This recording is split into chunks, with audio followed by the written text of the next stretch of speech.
Hi everyone and welcome to season 4 of the Road End podcast. Today I'm joined by the Zutons frontman, Dave McCabe. Dave, welcome to the podcast, mate. How are you? I'm all right. How are you? Yeah, it's good. It's good to see you after a long time out of the Yeah, I mean, we were doing gigs and that, but you just don't really hear about it. We didn't have a new album out. Yeah. 16 years. Not that long. Obviously, you've just become a husband recently. How was that? Sound, yeah, it was good. I enjoyed it. It was everything I thought it was going to be.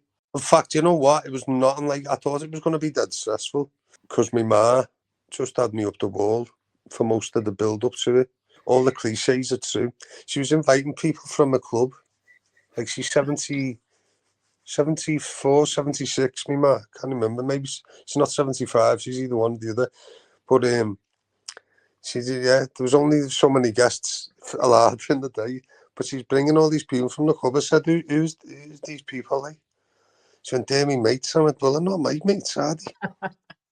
I said, and she nearly started crying. I went, Mum, you can cry all you want, but this is my wedding. Do you know what I mean? It's like, tears isn't good. They're not going to wash. They're not going to wash here, like. And then, yeah, all that. But on the actual day, it was amazing. It was really, really good. I enjoyed one of the best days of my life. And the weather and everything, the surrounding was really nice for it. We're going to get straight into things with your music, with the band. What? You was in a band, obviously, before the Zutons. I only knew about you from the Zutons because that was my teenage years, mate. That was like, I can't even explain it, that music, what you brought out when I was what? I think I was 15, 16. That was like the start of everything for me, going from listening to rap shit when I was a kid to music and bands, actual music. I quite like rap shite, though. I don't know. I don't know anything now. I'm not saying it's not good now. That was never said. Respect to anyone who can just start a song on the spot and finish it there and then. And they don't really need to go into a room and rehearse for weeks on end to get it where they have to get it to. They just do it, and that's them performance. That's talent. Like, I don't listen to anything now. I don't. Not that I don't listen to it. I just don't know any of it really. I don't get it now. It's completely different. I think it's because you're older, you know. Yeah. It's like, I don't really listen to any modern music, and I often stop and go, that's a shame. Why aren't I? But I'm so obsessed with, stuff from the 70s, like Led Zepp. I was always into Led Zepp, but I've kind of got into them more so now. Because there's loads of albums that I never really bothered with, but I'd heard them once or twice, and I was like, I know them, but I didn't know them. And now I'm like addicted to them again.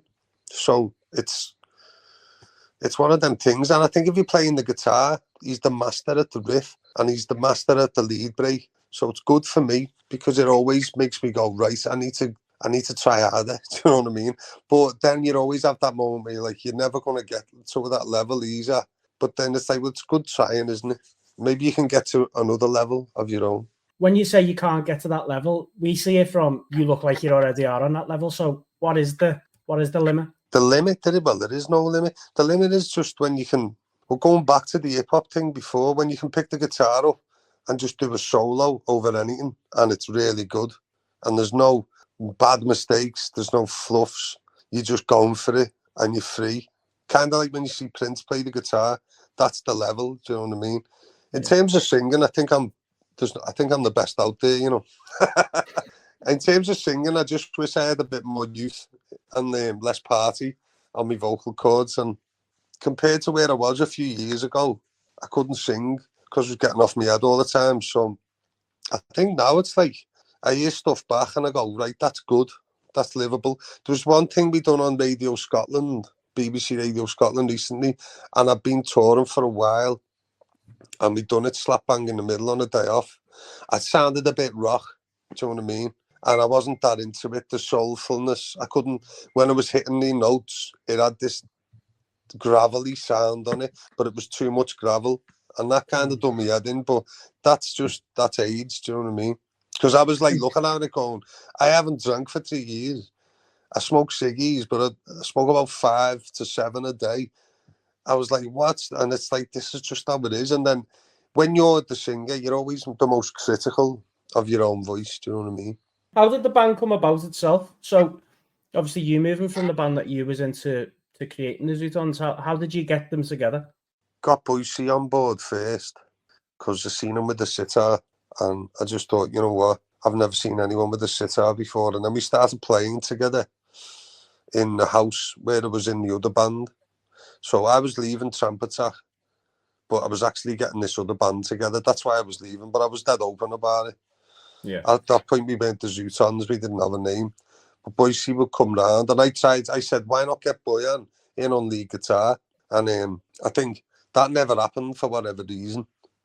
But deep down, I knew I wanted to play with Boycey. So it was kind of like I was just being nice, and then really going, now get in here with me into this next room, do you know what I mean? But and everyone was all right about it, and there wasn't like a bad feeling or nothing like that. So it was one of them things. It was when that happened, the big kids were playing. I was always mates with Sean, not so much mates with Russ. I was mates with Russ, but I went to Sean's quite a lot, and he'd always put like records on that I'd never really heard before, and got me into new stuff. And he always had a weed, and in them days I was pretty skint, and he was quite generous. We did sit round and we played guitar, and he'd play bits and bobs of guitar and drums and bongos and that. So we just had this natural connection. And then Boyan came down and we went down, and I remember the first day. I don't think it was not long after 9/11 it happened. It was about 7 days after when we all got together for the first time. So I could actually put a date on that. If it was 7 days, maybe it was 3 days. I don't know. I remember just playing, and at the time, that 9/11 stuff was mad, wasn't it? Yeah. And I remember a few days later, I was still like, what's happened there? What's going on? And it was all over the news. But I remember playing in the room, and it took my mind away from all that shite. So that's when you're onto something good, when it takes you, it takes you out of reality. Because that's what music is, the tool to make your reality better, to make it more rich, to make it more vibrant, to get you on a higher frequency and all that. That's what music does. And it's hard, do you know what I mean? Especially after this long now of doing it together. Sometimes you just go in the room and you're like, it's not happening today, but that hasn't happened for a good while. So that's good. Seems like everyone just wants to be there. No one's being, do you know what I mean? No one's being lazy. No one's being disinterested.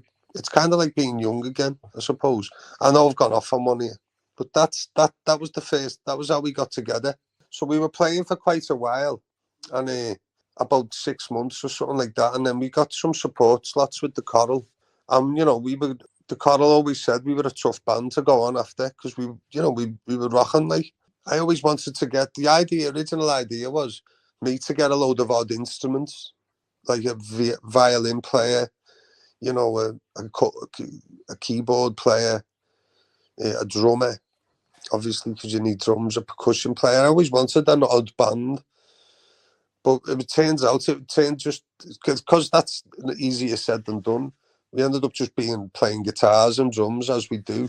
And Sean said, Abby, his girlfriend, he said she plays acoustic. She plays saxophone. So I was like, yeah, bring it down. Let's do it. And then she came down, and it was just added this thing that gave it that initial thing what I was after in the first place. And everyone else felt it. And Abby's Abby, isn't she? So it was just like, I'd never been in a band with a girl before. So it was kind of like, just made it feel fresh and new. Do you know what I mean? Rather than trying to be Led Zeppelin. You know what I mean? It was like, well, no, I don't know what it is now. It's just its own thing. I was pretty gutted because the first few gigs we done, I noticed no one was looking at me anymore. They were all looking at it. But I was like, what do you mean the first few? well, she wasn't on the stage, so she wasn't there to be looked at. So as soon as she came in, I was like, okay. But to be honest, it took the pressure off me. So I was like, because I don't know if I'm a natural, maybe I am a natural frontman now, more so, but at the time, I'd always been the lead guitar player in the bands I was in. Do you know what I mean? Why did you want your band to be unique, though? Why did you want it to be totally different? Is it because there's nothing really else out there like that? Is that just something you had in your mind? It's just I think every band, you want to be yourself, don't you? Yeah. And you can't always force it. These things just happen, and you just become, you learn about yourself more and more as you get older.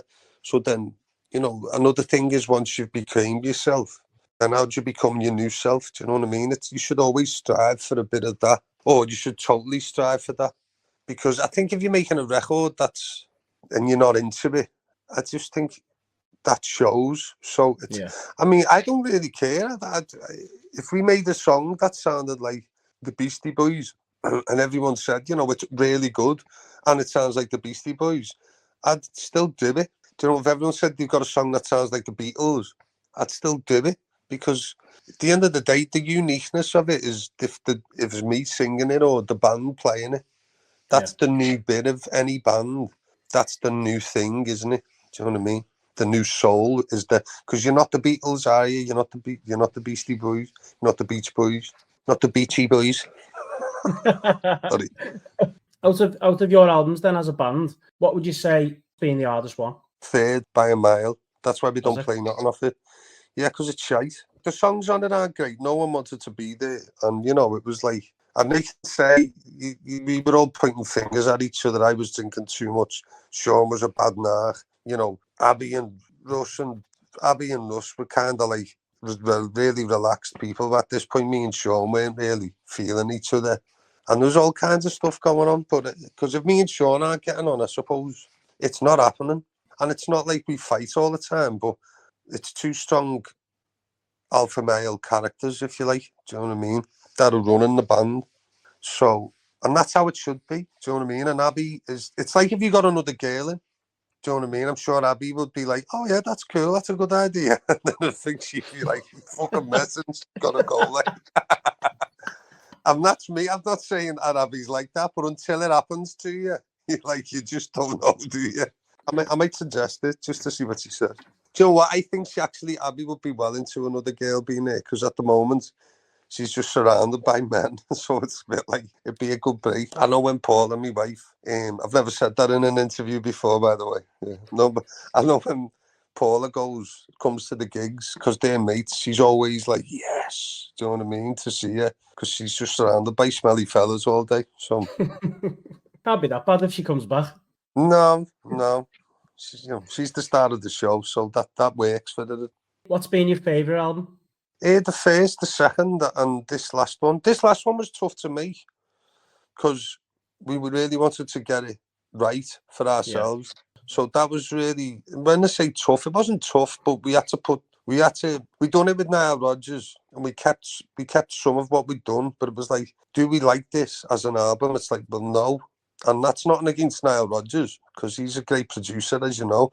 It was just the timing of getting in there, putting we had a week to rehearse before we went in the studio. So we just went in down there, kind of not 100% knowing what we were doing. Do you know what I mean? And that's even in terms of it's more the musicianship wasn't 100%. And it's not that anyone's a bad musician, but sometimes it's good to just play for a little while before you go, and find out what you're good at necessarily. Do you know what I mean? So we had a lot of issues like that. So it's not against Nile Rodgers. I think people think, oh, we didn't like it, but it was no, it was a good experience, and we got creeping out of it. We got a load of other stuff on the record out of it, like parts to the songs, like the backing tracks and stuff like that. So that's all good. Just the finished article wasn't what we wanted. Yeah. Do you know what I mean? But looking back, if we'd have put that version out now, it may have sold, I don't know, it may have sold a lot more. You just don't know, do you? But you have to live with it. I've realised as you get older, you've got to live with it now. It's not like on to the next thing. It's kind of like you have to, I don't know what I'm saying. I forgot what the question was. I asked about your favourite album, but you've just alluded to it. Obviously, I think the first album and this last album are the best albums. I think the second album's good, but it has, just looking back, I don't think it's as strong as the first one. I think the third one's a fucking disgrace, to be honest. And I don't know exactly why, but the songs aren't great for a start. So that's on me. I think there's loads of parts on it. There's loads of singing, and because when the songs aren't great or when something's not right, there's there's loads of things going on that the simpleness has gone out of it. It's complicated. It's just here's another thing, and it just sounds like about 4 different songs playing at the same time. Shite.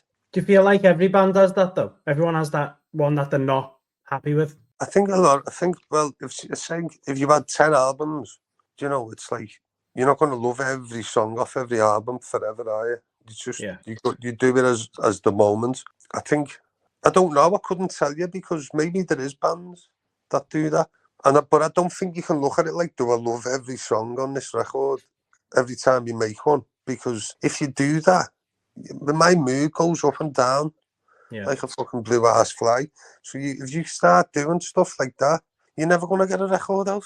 Do you know what I mean? It's going to be sat going, oh, we'll do this again, but this time we'll do it slower. It's like, fucking, it's just going to be the same, but slower. You know what I mean? It's like, it's just going to be the same, but slower. It's like, do you want to sing it different? We'll try it in another key. All right, that might work. But then you've got to re-record. It's like, you best just, my advice to anyone is play the songs as much as you can with yourself. Then take them to the band. Let them do their things with it. And then play them as much as you can. And then record it. And then listen back to it in the studio and go, right, what's jumping out here? But even that's not enough sometimes, because you put the record out and you listen back and go, do you know what? We should have done this. It's hard. Do you know what I mean? It's not easy making music that you like all the time. It's more about just getting it out your system for me. You're making music that you feel. Do you feel like that translates well to everyone who's listening? Then, if you make one that you're thinking, and then you release it, you know that the reaction's going to feel the same. Yeah and no, because when I heard Amy Winehouse's Valerie, I was a bit like that. I wasn't like, not that I wasn't feeling it, because, you know, I'm nothing against her, or, you know what I mean, don't you? Mark Ronson and that. I just heard it and was just like, all right. And that was that is a massive hit, isn't it? Do you know what I mean? So that's kind of like, I don't know. I don't think my opinion is right, is what I'm saying. You can only go off what feels good at that time. Yeah. But, you know, if you put like Frank Zappa on and you're getting dead into it, you've got to ask yourself, would you be able to make music like this and live up to it and get in to be that fella? Or do you just write simple songs, do you know what I mean, and try and make them as simple and as direct as possible? That's kind of where I'm at the moment. That's what I think my strength is. I say mine, I think that's what the Zutons' strength is, because we all write the music together. That's where my head is, do you know what I mean? But like I say, you know, it changes all the time. 1 minute I want to be in a jazz band, but I can't play jazz. 1 minute I want to be in a heavy metal band, and I think I can play heavy metal, but I'd probably, when you got in a heavy metal band, they'd look at you and go, you don't know how to play this type of music. and then I'd turn around and go, yeah, but that's my style, innit? And they'd be like, yeah, but your style's shite. Just like... Do you know when you released Valerie? Obviously, that's massive, and I had the reaction to it the other week in the Olympia. Like, when you released that, did you know that was going to be what it turned out to be? Yeah, I thought it was going to be a big song. I didn't know it was going to be as big as it is now, and I'm very grateful. But yeah, I didn't stop and go, well, someone's going to cover this and it's going to be big, and then that person who covered it is going to have a tragic death and it's going to just be immortalized. You can't plan things like that, can you? Do you know what I mean? It's like, because, you know, at the end of the day, you'd rather be alive and making new music than for that to happen. So it's kind of like there's all kinds of stuff going on with it. No is yeah and no. I knew it was an important song for us as a band, because the first album, as good as it was and as much as everyone loves it, it didn't have a hit on it. You can look back now and go, oh, you will, you won't. Pressure Point did all it. It's like, yeah, but it didn't have the one that your auntie's going to get up and start shaking her ass to, like that one. Do you know what I mean? And how did it come about to the Amy Winehouse singing that song in general? She just liked the song, I think. It was off her back. She wanted to cover it. How did you feel about that? Great. Look at them. She's an icon, isn't she? And she was at the time. I remember people talking to me about it, and I'd never really heard the music. And then I heard Rehab, and I was like, oh, that's good. And then Back to Black. So I was a late comer to it, really. And then the fact that she covered one of our songs, madness, innit? It's like, go ahead. She could have picked any song, couldn't she, in the world? Yeah. Any song. Well, I just want to ask you about something as well, because you've touched on it a couple of times, and I've read it a couple of times, and was going to organise this at one point, and obviously you have anxiety at both times, and I struggle with the same thing. Obviously, there's a lot of up and downs for everyone. You've had your own struggles with drinks and drugs yourself. What advice do you have for anyone who's struggling to grab something to basically try and get them out of that situation? Let go of your ego and get help, and stop thinking you can do it alone, because I don't think you can, and you know you can't at that point. For the sake of living really miserably, let someone else in who can help and who can give you some direction. It's not easy, but it has to be done if you want to live a productive life. And, you know, when you come down off all that drinking, drugs and all that, and what you're left with is life on life's terms. So you're going to get anxious, because that's part of life. You're going to get sad. You're going to go, ooh. The first year or so, you're going to live through hell, because all them emotions are really, like, strong. And they're what you've been blotting out your whole life. Because, you know, they're not easy to deal with, are they? Do you know what I mean? No. I play mental hockey all the time. I argue with people in my head all the time. And I have to just, it comes to a point where I just burst out laughing and go, what the fuck are you on about? Me talking to myself, isn't it? Do you know what I mean? It's like, what, I believe fucking says this, right? I want to fucking, it's like, what are you, what, who, what, where, what are you on about? It's like, focus on this now. Focus on this interview. Do you know what I mean? When you came to realise that you did need to get that help, was that just like an outpour of emotion? Did you just break down and it just had to be done? No, what it was, yeah, it wasn't an out, well, yeah, it was kind of like, I was drinking, I was getting up in the middle of the night and drinking to go back to sleep because I was shaking. And then I was getting up in the morning and drinking, and then trying to hide in the bed like that next to Paula. Like she didn't know, you know what I mean? Like she just like pretending. But then the drink just stopped working.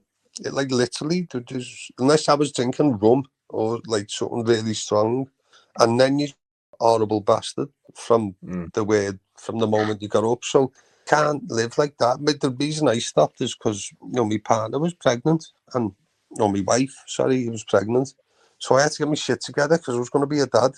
It's either that or, you know, abortion. And at that point, I just thought, this is a way out. This is a way out of what I've wanted to get out of.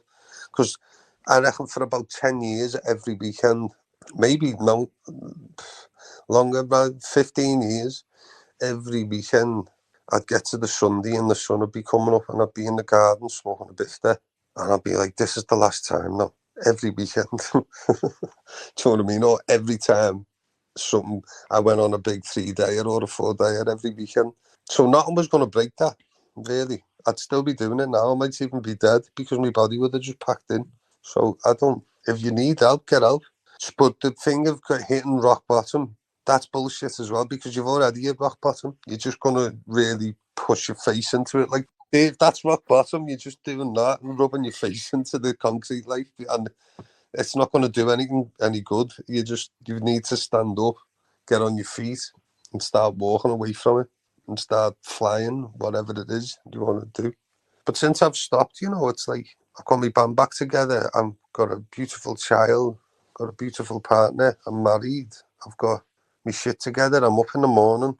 I'm doing what I need to be doing, and I still get my head. My head's, it's like, that's happiness, I suppose, isn't it? That's all you can ask for. Do you know what I mean? I still get ages where you just like, fucking hell, I'd love to fucking get off my tits right now. Then the minute you say that to yourself, you go, would you? And then it's always like, no, you wouldn't. You'd just be in a big mess. And the anxiety, the thought of having that come down and the hangover, that's what stops me from ever doing it, I think. Especially with a kid. Oh, yeah, because they don't know, do they? They don't give a fuck. Wakey.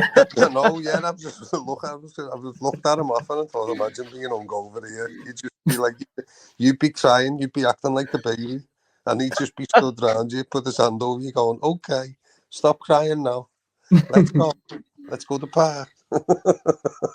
Nice one for being honest with that as well, because obviously a lot of people who will listen to this, and myself included, I always want to take bits from people and how they deal with it. There's times in your life where you get off your head and you have a golden period with it, and that's boss. But when you're doing it on like a Tuesday or a Monday and no one else is doing it, it's probably time to knock it on the head. When you're doing it on your own as well, definitely time to knock it on the head, dude. And when you're drinking in the morning, come on, do you know what I mean?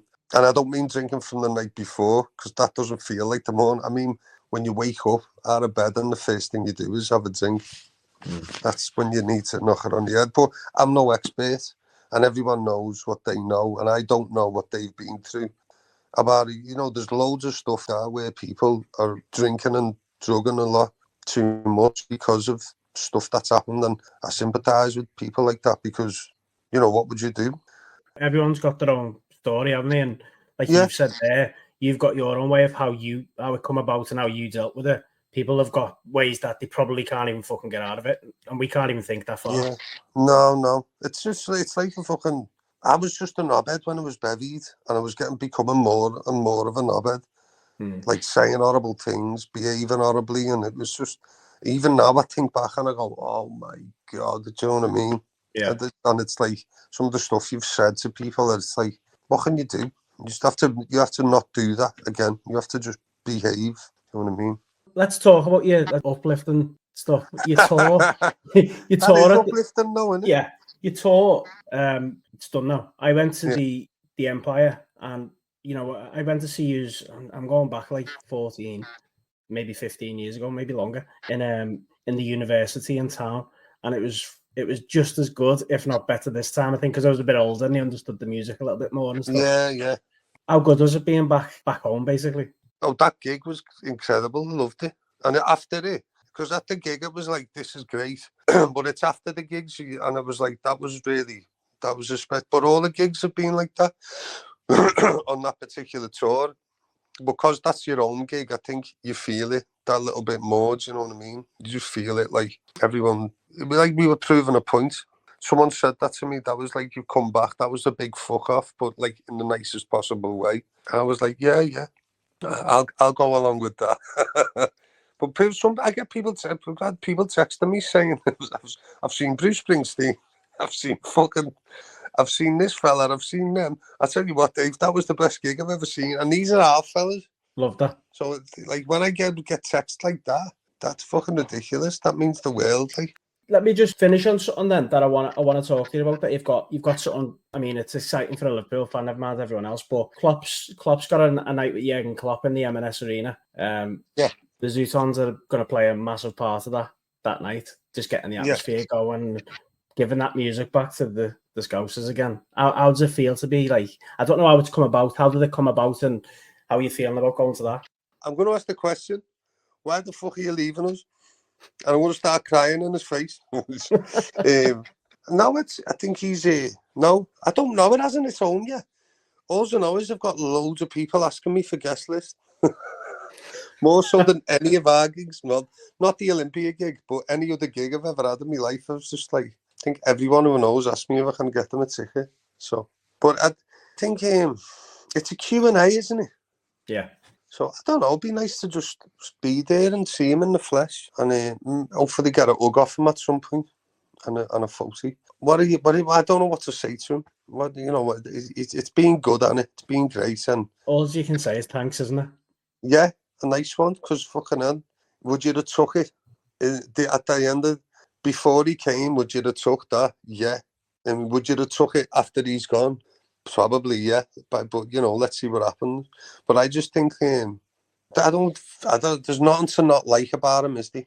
Do you know what I mean? I mean, the only thing I would say that you might not like is if you were a referee in one of them games and he was doing that thing in your face. That's the only time I've moaned about him, is he needs to stop doing that, But to be honest, I'm an armchair supporter anyway. There you go. There's me. You probably shouldn't put this in either, should you?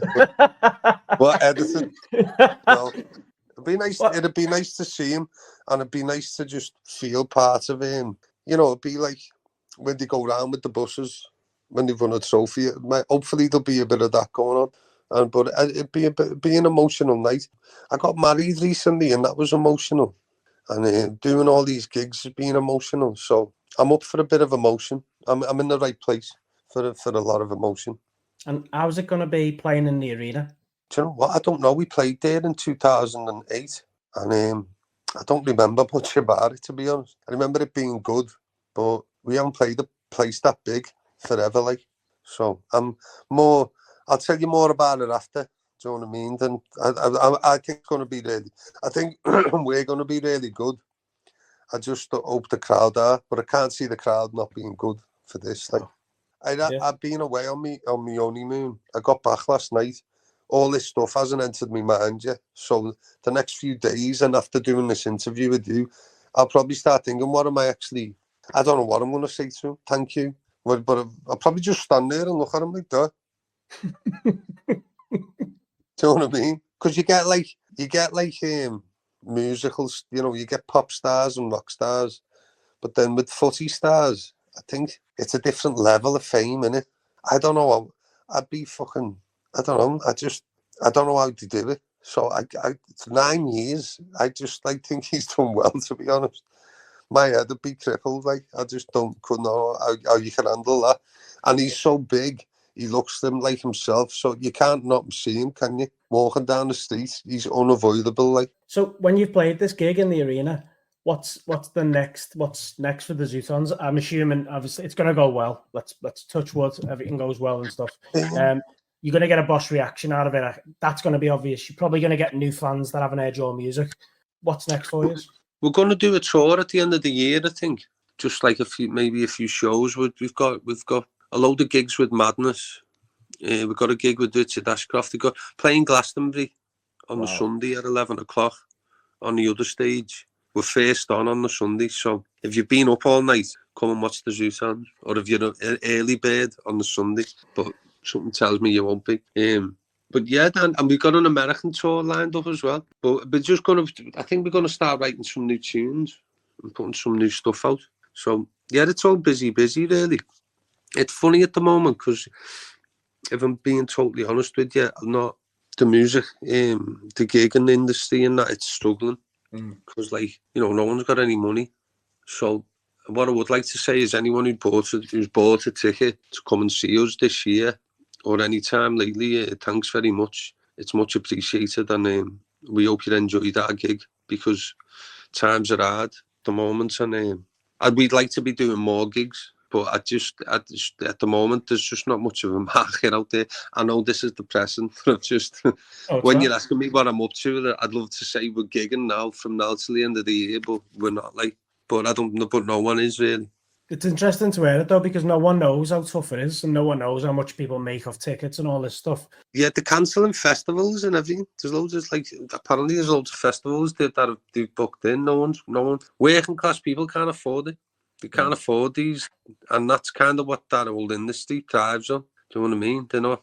It's one of them things, or so if people are skins, they're not going to be paying fucking. They can't afford 30 quid for a gig for them, the kid. It's like, you know what I mean? And go to match, and go to fucking out on the weekend. It's just one of them things, isn't it? It's a depressing ending to your podcast, but there you go. It's not at all. It's real. Yeah, we're not as busy as we'd like to be, but that's because at the moment there's just not an awful lot of demand for, unless you're Taylor Swift. So I'm working on that. You know what I mean? This new gear, you want to wear it? Get it to cover one. Get me tights on. Get me shuzzies on and that. Got them on now. I need to get that out. I need to get that size out now. Got me shuzzies on underneath. Got me bra on underneath this. Always do podcasts in me shuzzies and bra. Spot on, mate. It's been a pleasure to have you on. I've like I said to you, mate, I've listened to your music for 20 years now. 20 years now. Do you have you heard the new record? Yeah, I've got the new album. I've obviously been listening to the new album before we come to the gig, and it was out. Cool. Was it the day? The album on the Olympia? Yeah, it was. Yeah. Yeah, but yeah, honestly, mate, I made up you's back. I'll be honest. Nice one. It's boss listening to you again. It's good seeing you in a better place as well, mate. And you sound genuinely happy now. And yeah. I want to wish you and your missus all the best in the little one. Thanks, man. John Trepp. What's your second name? Clark. Oh, but okay. It's the Road End podcast. Oh shit, yeah. Don Trepp. You've been listening to that fucking rap music too much, haven't you? Don Trepp. Check you out. But yeah, all nice right. one. And nice one, mate. Hopefully catch you soon, mate. But good luck next week. Cool. See you, Lisa. Thanks to everyone for listening in to today's podcast, and thank you to our amazing guests. Without them, this wouldn't be possible. Don't forget to follow us on social media, twitter.com/The Road End Pod, and on Instagram, Instagram/The Road End Pod.